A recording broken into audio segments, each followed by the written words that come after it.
peço que os irmãos abram lá no livro de João, capítulo de número 11, verso de número 35. Um dos menores versos da Bíblia Sagrada, se não o melhor. Quero introduzir o nosso tempo com este verso. E hoje nós estaremos iniciando uma nova série de mensagens, bem importante para o nosso convívio, para os nossos relacionamentos. Uma série sobre família. As crianças de 3 a 9 anos podem ir para a entrada do nosso templo para então escutarem a Escritura também na sua linguagem. Como eu estava falando, irmãos, nós vamos iniciar uma série hoje, uma série tipicamente familiar. Nós realizamos isso uma vez ao ano. Desta sorte, nós vamos adentrar questões pertinentes aos nossos relacionamentos. Iremos estudar como tratar as nossas emoções biblicamente. E aqui eu tenho em mente, de forma mais específica, as emoções que nós consideramos como negativas. Aquelas que nós, por vezes, temos medo, que não queremos de forma alguma em nossa existência. Vamos ver a utilidade de tudo isso de acordo com a palavra do nosso Deus. Portanto, abra a Bíblia em João capítulo 11, verso de número 35. Essa série será muito importante. Eu queria deixar aqui também alguns livros que podem aí ser úteis para o crescimento dos irmãos. Temos aí no nosso boletim informativo 3 indicações, vocês podem acompanhar. O primeiro é Ira arrancando o mal pela raiz. O segundo, Organize as suas emoções, editora Fiel. E o terceiro, Afeições religiosas, do Jonathan Edwards, salvo engano, editora Fiel também. São livros que vão nos ajudar na exposição da temática e que também podem estar aí instruindo os irmãos ao passo que vocês crescem junto com toda a igreja na compreensão das emoções, tá bom? João capítulo 11, verso 35, eu vou ler a palavra de Deus. Vamos fazer isso com reverência e com santa expectativa. Assim diz o texto: Jesus chorou. Pai, nós te louvamos pelo privilégio de ouvir a tua palavra mais uma vez neste dia do Senhor. Sabemos que a pregação da tua palavra, Senhor, é a comunicação da tua vontade, dos teus princípios, do teu evangelho. Ajuda-nos a ter reverência, a encarar este momento como escutando a tua própria voz, pastoreando o nosso coração com correção, com instrução, com encaminhamentos. Nós confiamos que o Senhor é o maior interessado no bem das nossas vidas e por isso rogamos, esteja conosco, ensine-nos, ó Deus, sobre as emoções de acordo com a tua palavra e que ao final de tudo nós possamos crescer em graça e em conhecimento, glorificando o teu nome, em nome do Senhor Jesus. Amém. Amém. Meus queridos irmãos, vocês já se sentiram confusos quanto às suas emoções? Será que em algum momento até mesmo se sentiram perdidos porque não conseguem controlá-las? Bom, se nós formos honestos o suficientes, a resposta sim é inevitável. Todos nós temos problemas com as nossas emoções. Afinal de contas, elas nos fazem ter comportamentos que não queremos. Elas mexem com o nosso físico de maneira bem estranha por vezes. E por essa razão se faz relevante aprender um pouquinho daquilo que a Escritura Sagrada nos ensina acerca deste tema. E iniciando com definições, a minha proposta é entender as emoções como expressões instintivas e responsivas daquilo que nós amamos. Vou repetir. As emoções são expressões instintivas e responsivas daquilo que nós amamos. Elas têm origem no nosso coração e então se materializam em nosso corpo. E assim, dessa forma, elas conectam o nosso mundo interior ao mundo exterior. E acompanhe o raciocínio. Uma vez que elas expõem os nossos amores, também é correto dizer que elas nos revelam a nós mesmos. Pois alguém já falou que nós somos aquilo que amamos. Onde está o teu tesouro, aí estará o teu coração. Isso também pode nos ajudar a aprofundar um pouquinho mais o conceito. Se as emoções são expressões daquilo que nós amamos, se as emoções elas nos revelam a nós mesmos, também é correto dizer, em última instância, que as nossas emoções são expressões de adoração. Eu concordo com um autor chamado Tramper Longman III. Ele diz o seguinte: cada emoção, embora provocada horizontalmente, reflete algo sobre a dimensão vertical, o nosso relacionamento com Deus. Isso é verdade quanto à alegria, quanto à compaixão, quanto a todos os outros elementos de emoção positiva. Mas também é verdade quanto à ira, quanto à tristeza, quanto ao ciúme, emoções consideradas negativas. E é verdade, irmãos, que de maneira popular nós somos instruídos, até mesmo dentro de igreja, a evitar essas emoções negativas, a fugir delas para o nosso próprio bem. Mas nós não precisamos fazer isso, até porque de vez em quando é bom se sentir mal. Eis o texto que nós acabamos de ler, João capítulo 11, verso de número 35. Jesus chorar diante de uma família com sofrimento, uma família enlutada, não foi nada menos do que adequado. Por outro lado, eventualmente, pode não ser adequado se sentir bem, rindo de piadinhas cruéis, estando alegre por meio da inserção de drogas em seu corpo. As emoções negativas têm o seu papel em nossa vida, sim, meus irmãos.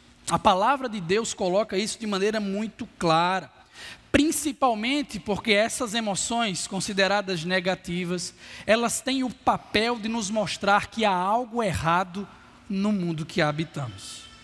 Essas emoções, elas são presentes, comunicados por um Deus, que embora seja, segundo a nossa confissão de fé, sem paixões, não obstante tem emoções negativas, dentre elas a ira, justamente a primeira a ser apreciada na nossa série de mensagens. Falando sobre ela, o Dr. Robert Jones, conselheiro bíblico, a conceitua assim: a ira é uma resposta integral de juízo moral negativo contra um mal por nós percebido. Em outras palavras, isso tudo equivale ao nosso coração bradar abaixo a injustiça. Como veremos, tal furor pode ser implosivo ou explosivo. Ele pode ser virtuoso ou vicioso. Ele pode ser teocêntrico ou antropocêntrico. O fato é que seja lá qual a sua apresentação. E eis aqui a minha primeira grande mensagem da série. As expressões de ira revelam o que nós amamos e a quem nós adoramos. As expressões de ira revelam o que amamos e a quem adoramos. Naturalmente, nós podemos enxergar isso a partir de dois pontos de vista: a ira considerada piedosa e a ira considerada pecaminosa. Vamos estudar, portanto, essas duas visões. Primeiro, eu peço que você abra a Bíblia em Jonas, capítulo 4, verso 1 ao 11. Quero falar, a princípio, sobre a ira pecaminosa. A propósito, sobre ela nós aprendemos. A ira pecaminosa revela que amamos uma justiça falsa e adoramos a deuses falsos. Jonas, capítulo 4, versos 1 a 11. Acompanhe comigo, meus irmãos, o desenvolvimento dessa história. O profeta Jonas, esse sim é um personagem muito curioso da Bíblia. Ele era um galileu que predisse no reinado de Jeroboão II que haveria um grande tempo de prosperidade sobre o reino do norte. E as suas palavras se cumpriram. Ele passou a então ser prestigiado, gozar de credibilidade, fama entre o povo de Deus. Aquele sim era um mensageiro de Yahvé. Ele estava bem, em seu próprio conforto, até que de repente o Senhor lhe incumbiu de uma tarefa importante: abandonar sua fama, abandonar o seu prestígio e pregar à cidade de Nínive, sede do vasto, violento, avassalador império assírio, que àquela altura estava varrendo todo mundo ao seu redor, fazendo, quem sabe, os israelitas tremerem na base, pensando quando é que vai chegar o nosso tempo. Com Jonas não era diferente, meus queridos irmãos, só que havia um detalhe: ele era um profeta de Yahvé. Ele conhecia o objeto da sua pregação. Ele cria em Deus. Seguindo as suas próprias palavras de perto, ele conhecia que Deus é misericordioso e compassivo, muito paciente, cheio de amor e que promete castigar, mas depois se arrepende. Conhecendo isso, portanto, ao escutar do próprio Deus a sua tarefa, ele passou a projetar na sua mente o pior cenário possível como um resultado da sua pregação. Vai que esse povo da Síria se converte. Vai que eles se arrependem. Imaginando isso, então, ele tentou fugir da presença de Deus. Ao invés de ir para Nínive, ele se dirigiu ao seu extremo oposto, na cidade portuária de Tarse, imaginando que poderia fugir de Deus. Mas em uma reviravolta impressionante, o Senhor fez que na viagem um grande peixe o engolisse, passando ele 3 dias e 3 noites em seu interior. Finalmente, supostamente, ele se voltou a Deus em arrependimento, reconhecendo os seus planos salvíficos. Do Senhor é a salvação. E mais uma vez, voltando à Síria para pregar a palavra de Deus. Ainda que tenha feito isso, irmãos, com extrema má vontade, foi correndo pela cidade, pregando como se fosse para ninguém ouvir, rapidamente. Mas como Jonas imaginara, Deus operou misericórdia. Deus abandonou a sua ira, e este é o cenário do capítulo 4, revelando a ira pecaminosa do servo de Deus, frustrado com o fato de Deus ter salvado os ninivitas. Diz o texto, acompanhe comigo: Jonas ficou profundamente descontente com isso e enfureceu-se. Ele orou ao Senhor: não foi isso que eu disse quando estava em casa ainda.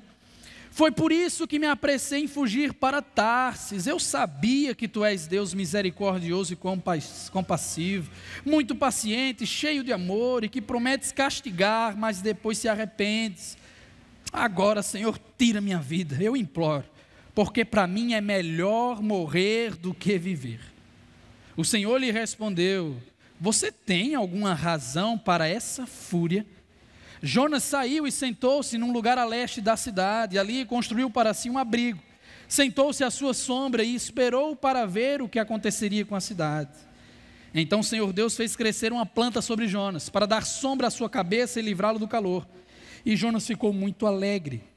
Mas na madrugada do dia seguinte, Deus mandou uma lagarta atacar a planta, de modo que ela secou. Ao nascer do sol, Deus trouxe um vento oriental muito quente, e o sol bateu na cabeça de Jonas, a ponto dele quase desmaiar. Com isso, ele desejou morrer, e disse: para mim seria melhor morrer do que viver. Mas Deus disse a Jonas: você tem alguma razão para estar tão furioso por causa da planta? Respondeu ele: sim, tenho, e estou furioso a ponto de querer morrer. Mas o Senhor lhe disse: você tem pena dessa planta, embora não a tenha podado, nem a tenha feito crescer. Ela nasceu numa noite, e numa noite morreu. Contudo, Nínive tem mais de 120 mil pessoas, que não sabem nem distinguir a mão direita da esquerda, além de muitos rebanhos.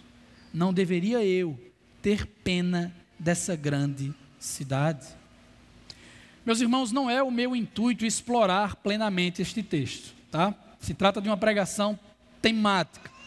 Ainda assim, eu creio que seria bastante plausível da nossa parte prestarmos a atenção em alguns detalhes que aparecem neste capítulo 4 de Jonas. A começar da relação de causa e efeito, versículo de número 1, entre o descontentamento e a fúria. A primeira palavra, descontente, no hebraico carrega um senso moral, tem ética envolvida no seu comportamento.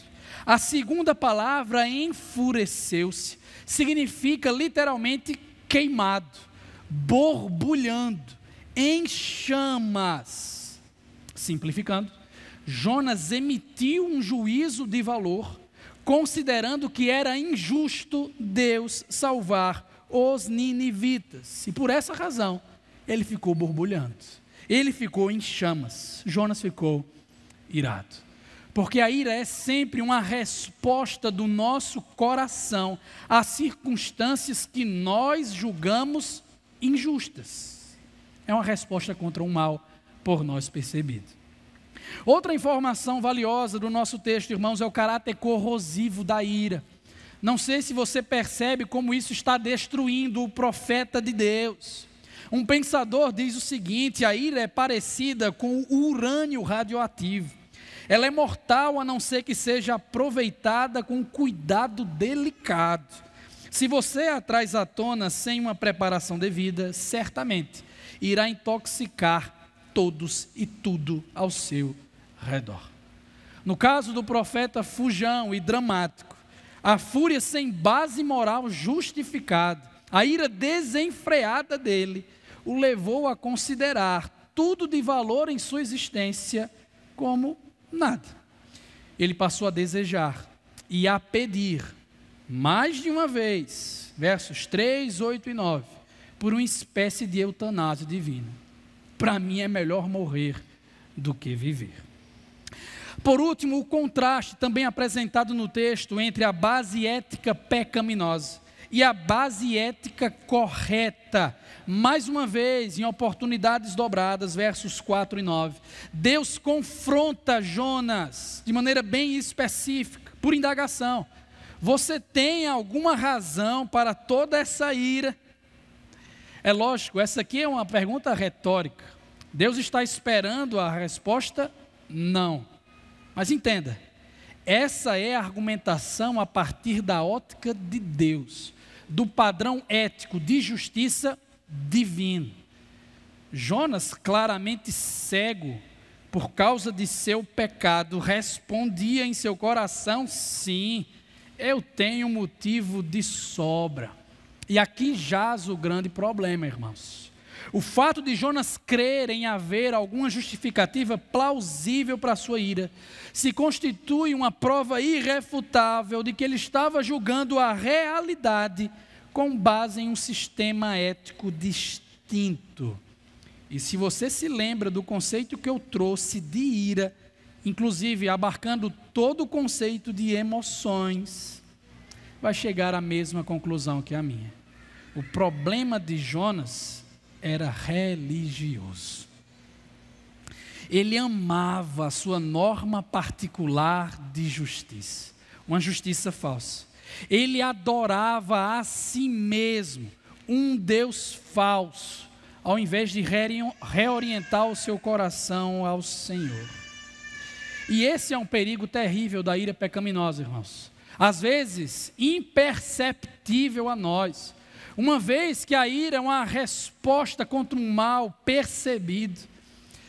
Ela sempre aparece em nossa convivência muito nobre. Ela parece ser algo muito correto. Nós estamos nos irando contra algo que julgamos errado. É nobre, parece certo. Só que a ira, irmãos, como todas as outras emoções, revela o que nós amamos e a quem nós adoramos. Se temos uma base ética distinta da de Deus, certamente nós vamos ser inclinados a nos acharmos superiores moralmente falando. Jonas se achou superior moralmente até o próprio Deus.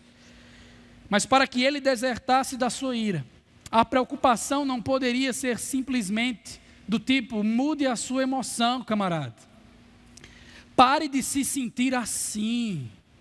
Não, mude o Deus do seu coração.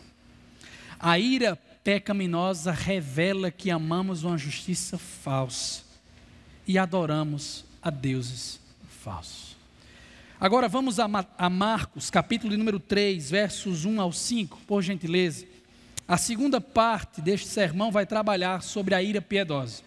Já aprendemos sobre os traços da ira pecaminosa, o seu fundamento, a forma como ela é expressada, o que está por trás de tudo isso. E agora em Marcos capítulo 3, versos 1 ao 5, vamos ver que a ira piedosa revela que amamos a justiça divina e adoramos a Deus. A ira piedosa revela que amamos a justiça divina e adoramos a Deus, o Deus verdadeiro. Antes de avançarmos na apreciação do texto, aqui eu quero reproduzir o pensamento do estudioso, deixando 3 elementos importantíssimos para a nossa compreensão sobre ira. 3 marcas distintivas da ira piedosa, ok? Primeiro lugar, irmãos, a ira piedosa é uma reação contra um pecado real. Ela não é uma percepção contra um mal de acordo com o nosso sistema ético pecaminoso. Não, é a percepção, é uma reação a uma percepção do mal verdadeiro, como a palavra de Deus ensina, mal como pecado, biblicamente definido. Não vem de incômodos pessoais, não diz respeito a preferências frustradas, a tradições a longo estabelecidas que de repente são quebradas. Não, a ira piedosa é uma reação contra pecados cometidos. Segundo, a ira piedosa tem o seu foco em Deus, no seu reino, na sua justiça, nos seus planos, nos seus propósitos, nos seus direitos. O cerne da questão, irmão, é Deus ser ofendido e não você em primeira instância. Terceiro, a ira piedosa é acompanhada pelo fruto do Espírito. Ela sempre vem acompanhada de qualidades piedosas. Não vem com palavrões, com comportamentos snobs, com comportamentos depreciativos, com perda total de controle. Não. A ira piedosa é acompanhada pelo fruto do Espírito. Em última instância, a ira também é uma expressão de amor. Ok? É uma tensão santa, equilibrada por traços de pesar, consolo, alegria, louvor e ação. Ira é uma expressão de adoração a Deus. E para exemplificar como a ira pode ser justa, nós poderíamos aqui usar de vários personagens bíblicos, Davi, Sansão e tantos outros. No entanto, não há opção melhor a ser considerada do que o nosso próprio Senhor Jesus. Assim eu chamo como testemunho o texto de Marcos 3, versos 5, 1 a 5, vamos ler. Noutra ocasião ele entrou na sinagoga e estava ali um homem com uma das mãos atrofiadas. Alguns deles estavam procurando um motivo para acusar Jesus, por isso o observavam atentamente, para ver se ele iria curá-lo no sábado. Jesus disse ao homem da mão atrofiada: levante-se e venha para o meio. Depois Jesus lhes perguntou: o que é permitido fazer no sábado, o bem ou o mal? Salvar a vida ou matar? Mas eles permaneceram em silêncio. Irado, olhou para os que estavam à sua volta e, profundamente entristecido por causa do coração endurecido deles, disse ao homem: estenda a mão. Ele a estendeu e ela foi restaurada. Em suma, Jesus, como um bom judeu, foi à sinagoga no Shabat, no sábado, provavelmente na cidade de Cafarnaum, aqui em Marcos capítulo 3, um local que ele talvez tenha estabelecido moradia por um período. Na ocasião, irmãos, o que deveria caracterizar esse encontro sagrado, munido com orações, com meditação na palavra de Deus, com estudo, era paz, era refúgio, era compaixão, ao invés de contenda, sofrimento e alienação. Segundo o texto, lá na sinagoga estava um homem com uma das mãos atrofiadas. Segundo Lucas, capítulo 6, verso 6, passagem paralela, a destra. É importante que os irmãos entendam que essa deficiência, àquela altura, desgraçava o sujeito duplamente. Ele tinha que virar canhoto em uma sociedade que tratava isso com desdém. Ele tinha que recorrer à camada social de um mendigo a fim de sobreviver nos seus dias. E isso tudo sem considerar o ostracismo que ele enfrentava no seu cotidiano. Mas ele estava na sinagoga, irmãos. Ele estava no lugar de encontro com Deus, onde todas as virtudes piedosas estariam presentes. Não é mesmo? Bem, deveria ser. Mas lá estavam alguns deles. No contexto, fariseus. Aquela classe, aquela facção religiosa que conhecemos muito bem, moralmente superiores, que se fundamentavam em uma base ética particular. Alguns deles estavam lá na sinagoga e observavam atentamente o Senhor Jesus. A se olhar, matasse. Eles observavam o Senhor Jesus atentamente, para que, de alguma forma, pudessem encontrar alguma falta no Senhor. Enfim, podendo capturá-lo, prendê-lo ou até mesmo assassiná-lo. Quem sabe Jesus estaria naquele momento conversando com o homem da mão atrofiada para realizar uma cura no Shabat, no sábado, que era considerado algo errado por aquele grupo. Mas, por sinal, a tradição judaica não condenava os exercícios, digamos, medicinais naquele tempo. Isso se houvesse claro risco de morte. Mas não era o caso do sujeito que estamos estudando. Bem, tendo ciência daquilo que pensava os oponentes, segundo Lucas capítulo 6, verso 8, Jesus passou a concentrar a sua atenção no homem com uma das mãos atrofiadas. Jesus olhou para ele, o convidou a ficar em pé, numa configuração em que todos pudessem enxergá-los. E provavelmente foi nesse momento, segundo Mateus 12:10, outra passagem paralela, que surgiu aquela perguntinha capciosa, do fundão. Será que é permitido curar no sábado? E em resposta, voltando a Marcos, verso 4, Jesus se dirigiu a eles. O que é permitido fazer no sábado? O bem ou o mal?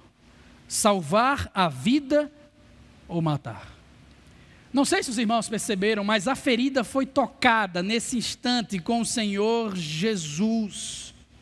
D.A. Carson comenta, a pergunta retórica de Jesus tem um foco mais restrito.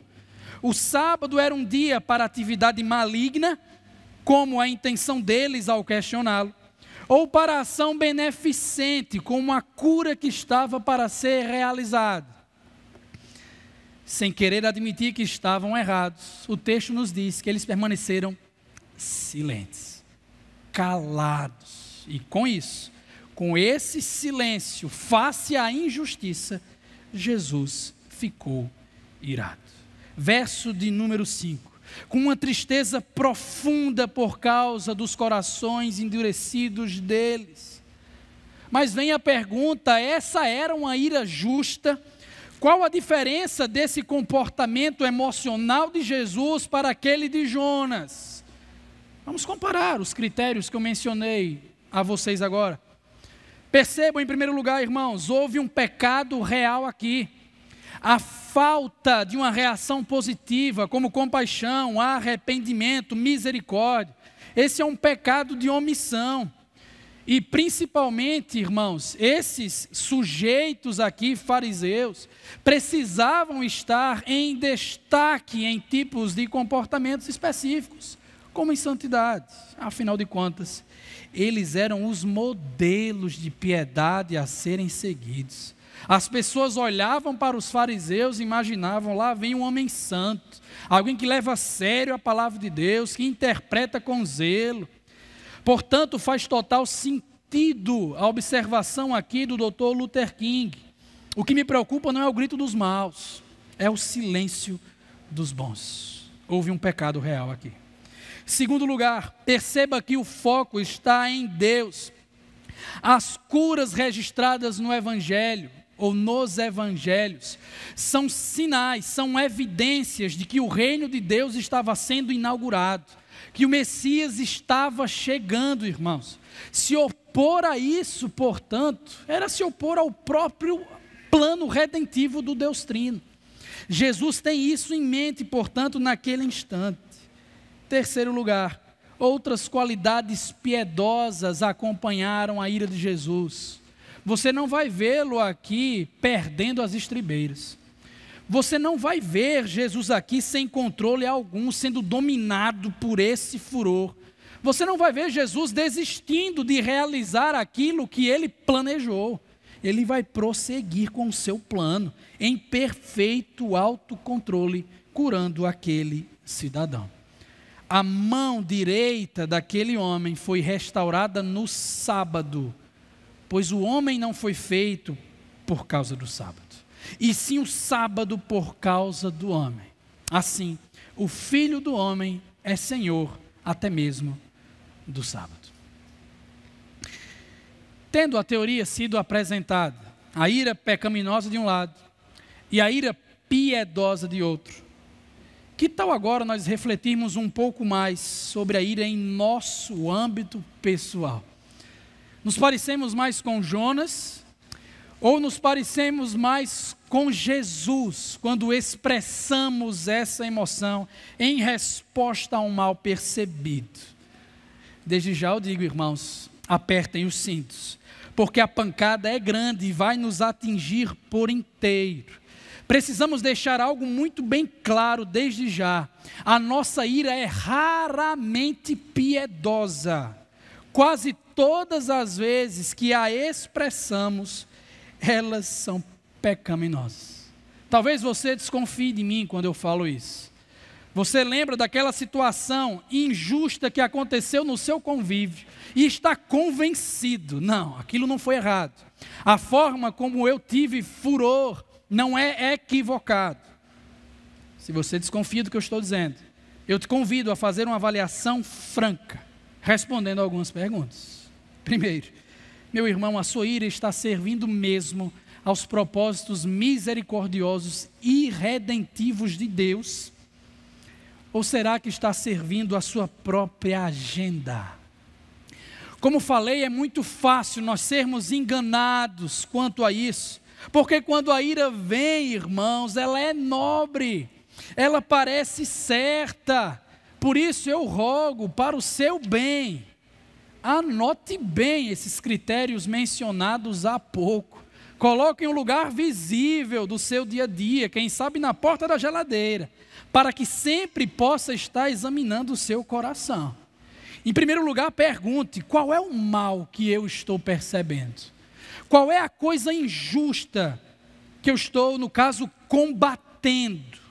Será que é um pecado real, esclarecido na lei do nosso Deus, ou é um delito das minhas preferências? Eu estou irado porque um pecado foi cometido ou porque o Flamengo não ganhou? Eu estou irado porque a lei de Deus foi transgredida ou porque eu queimei minha mão na panela quente? Bom, se dizemos que de fato, irmãos, ou se deduzimos que de fato não foi um pecado real que originou tudo isso, a discussão se encerra. A nossa ira é pecaminosa. Porém, se estamos certos, me acompanhe, se estamos certos, estamos irados contra um mal real, preciso advertir os irmãos no prosseguimento do nosso raciocínio, aí reside um perigo enorme, porque estarmos certos sobre o pecado dos outros talvez nos facilite a não enxergar o nosso próprio pecado. Nós olhamos à distância e conseguimos ver o cisco no olho do irmão, mas a nossa própria trave parece invisível. Por isso temos que ter muito cuidado, sendo vigilante, observando o imperativo do pastor Tiago. Meus amados irmãos, tenham isto em mente: sejam todos prontos para ouvir, tardios para falar e tardios para irar-se, pois a ira do homem entenda, ira pecaminosa não produz a justiça de Deus. São dois padrões distintos de moralidade. Em vista disso, continuemos a nossa análise. Número 2. O foco da ira está em Deus e em seus propósitos. Estamos enxergando a glória de Deus, o zelo por sua casa, os seus planos perfeitos. Essa é uma questão importante, irmãos, porque a ira pecaminosa é como se fosse uma tentativa de proclamar a independência de Deus. Nós centralizamos a nossa existência, as nossas preferências, os nossos objetivos. Por isso precisamos admitir que na maioria das vezes, a verdade é que não estamos preocupados como Davi, com a honra de Deus sendo manchada por Golias. Não é isso que passa na nossa mente no momento que ficamos irados. Nós não estamos, como o Senhor Jesus, irados com o zelo pela casa do Senhor, ter sido transformado em um comércio. Não é isso que passa em primeiro lugar na nossa mente. Eu estou mentindo? Nós focalizamos o eu. Nós nos preocupamos com a nossa reputação. Nós ficamos chateados quando a nossa autoridade, no caso, é ameaçado, quando os nossos planos são frustrados. Nós ficamos perturbados porque fomos envergonhados na frente das pessoas. Nós ficamos irados porque fomos impedidos de aproveitar uma oportunidade de crescimento. Nós ficamos irados porque o barulho do vizinho está nos incomodando.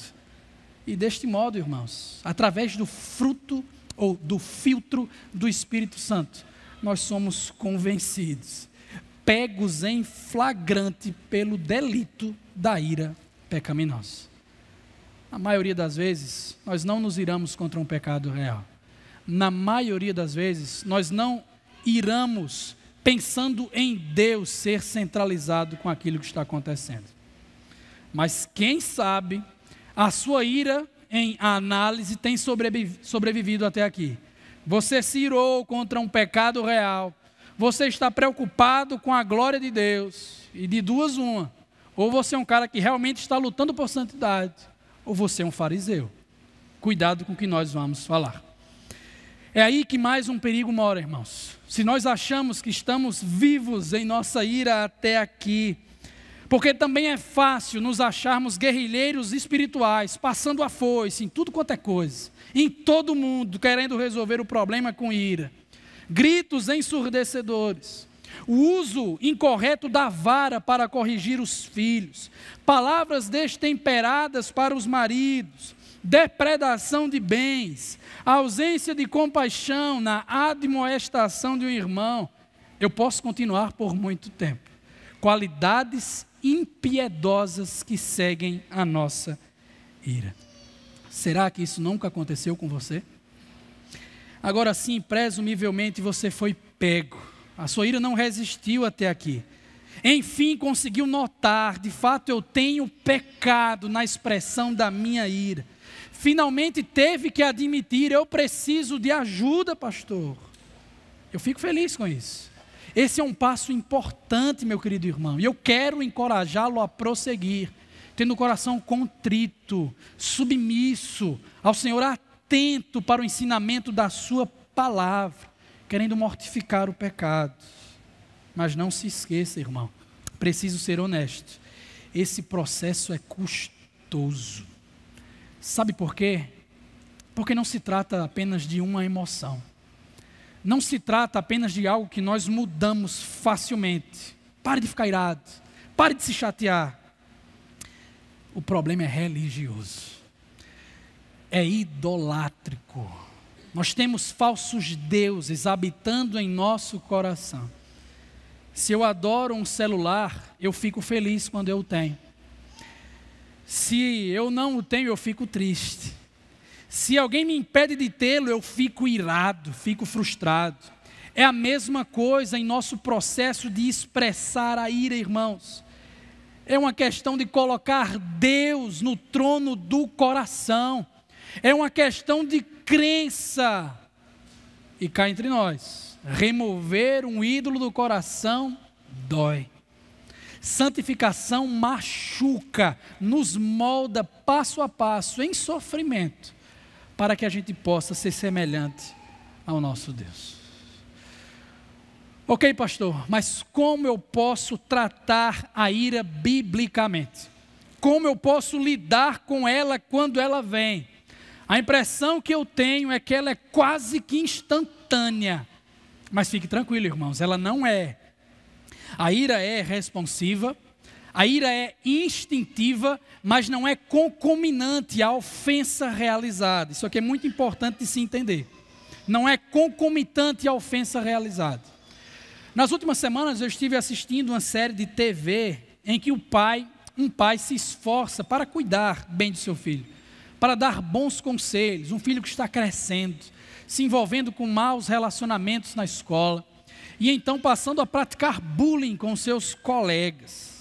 E dentre os vários conselhos que esse pai dá para o seu menino, um relativo à ira me chamou muita atenção, pela sua simplicidade e também por sua eficácia. Meu filho, quando você estiver com raiva, conte até 10.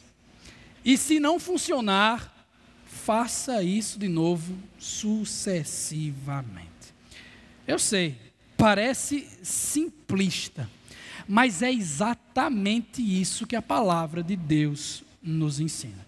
A primeira coisa que você tem que fazer, meu irmão, é respirar, é ser tardio em se irar, é segurar um pouquinho a onda, quem sabe falar sobre o assunto em um outro momento, tomar algum tempo para pensar bem, examinar o seu coração, para depois então se expressar, porque dessa forma, estando mais calmo, com a cabeça no lugar, escutando a palavra de Deus, quem sabe você pode matar de uma vez só 2 coelhos. Antes de responder com ira, você responde à sua ira pecaminosa, no momento ainda implosiva, dentro de si, e não expressada de forma externa. E por fim, meus irmãos, não tenham medo da ira. Não fujam da ira. Deus nos criou com emoções. Ao fim de tudo, Deus disse, é bom. Nada que Deus cria é ruim. Não se esqueça que é possível reorientar a ira do nosso coração. Isso chega a tal ponto que o apóstolo Paulo se aventura, irai-vos, mas não pequeis. A ira teocêntrica tem propósito santo. Ela, como as demais emoções, devem fluir do amor, como modo de adoração a Deus. Então, na próxima vez que você estiver perto de se irar com a sua esposa, prestes a conversar de forma mais dura com seu filho, lembre-se disso. Eu estou adorando a Deus. Eu estou servindo ao Senhor nisso. Precisamos encher a nossa vida de amor. Todas as nossas emoções devem fluir do amor, irmãos, o dom gratuito, mais belo de todos. O amor, sim, como a palavra nos ensina, porque o amor é o cumprimento vertical e horizontal da lei. E não por outra razão, asseverou Jonathan Edwards, a verdadeira religião consiste em afeições santas. Para ele, as emoções da graça são de influência divina. O seu objetivo é a excelência das coisas de Deus. Elas geram, promovem, desenvolvem o temperamento do Senhor Jesus em nós.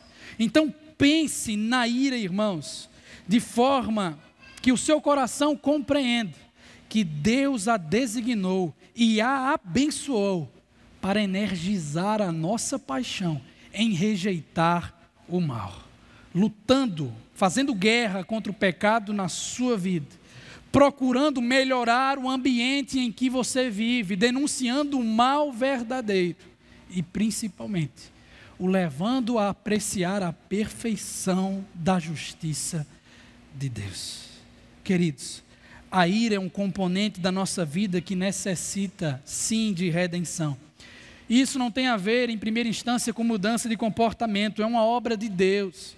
Mas se você quer bem aprender a lidar com a ira que tem no seu coração, primeiro precisa entender como lidar com a ira do Senhor. Para tanto, eu te convido à contemplação do Deus que tem a ira como uma das suas emoções. Ele é o justo juiz daqueles que o ofendem. Segundo Romanos capítulo 1, verso 18, a ira de Deus é manifestada, é revelada dos céus contra todas as injustiças que praticamos, contra toda a impiedade daqueles que suprimem a verdade, a justiça de Deus e a trocam por injustiça. Isso não te assusta? Essa é a nossa descrição encontrada no texto de Romanos. Deus vê o pecado real que nós cometemos. Por causa da nossa preferência pela injustiça, inclusive ilustrada nos 3 elementos que eu mencionei para os irmãos, os critérios para a ira piedosa. Nós, irmãos queridos, devemos entender, a fúria divina é manifestada dos céus. E o pior de tudo é que nós não temos como aplacar essa ira. Nada temos para fazer que possa, de fato, mudar a nossa circunstância. Não temos como mudar a nossa injustiça por conta própria. Para isso é necessário um novo coração, redenção, um novo Deus centralizado em nosso coração. E por isso nós louvamos a Deus. Porque o Deus que é justíssimo e terrível em seus juízos, Ele também é cheio de amor, gracioso, misericordioso, longânimo e muito bondoso. Como diz o profeta Abacuque, na ira, esse é o Deus que se lembra da misericórdia. Esse Deus irado é aquele que assim o é por reflexo do seu amor, porque Deus se ira protegendo os seus tesouros, a sua glória, o nosso bem, o seu plano perfeito, o seu furioso amor, para nos comprar com o seu furioso amor. Esse Deus derramou a sua ira sobre Jesus Cristo em nosso lugar, o seu Filho unigênito, ao invés de fazer em nós, irmãos. E como resultado, a justiça e a misericórdia de Deus se beijaram.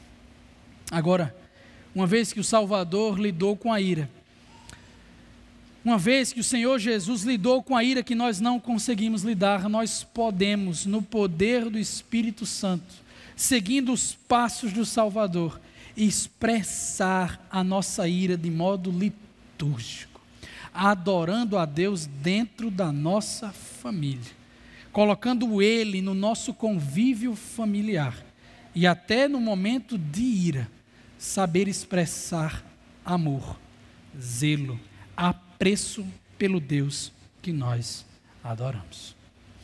Baixe sua cabeça, feche os seus olhos.